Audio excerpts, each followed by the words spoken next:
একটা মেয়ে আর একটা ছেলে কি বেস্ট ফ্রেন্ড হতে পারে? তোমার এক্সপিরিয়েন্স কি? তোমার আসলে কি মনে হয়? আমি জানি এই উত্তরটা শোনার পরে অনেকেই গা জ্বলবে। তুমি চিন্তা করো, এক গ্লাস পানি এবং পানির মধ্যে তুমি লবণ দিয়ে কিছুক্ষণ চামচ দিয়ে নাড়লা।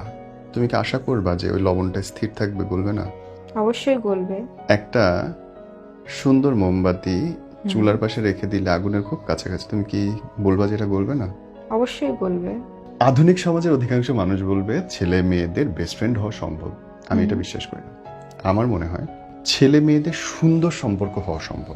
এরকম একটা সম্পর্ক যেখানটায় হেল্প করে একজন আরেকজনকে।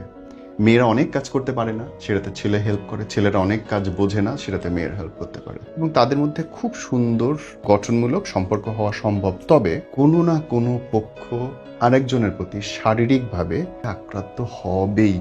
হয় সে প্রচার করবে, প্রকাশ করবে, না হয় সে করবে না। যত ভালো বন্ধুত্বই থাক, একটা পর্যায়ে গিয়ে যখন প্রেমের প্রস্তাব চলে আসছে, শারীরিক উদ্দেশ্য চলে আসছে, সেটাকে বন্ধুত্ব বলা উচিত না। কারণ বন্ধুত্ব কামহীন। বন্ধুত্বে কোনো শরীর থাকে না।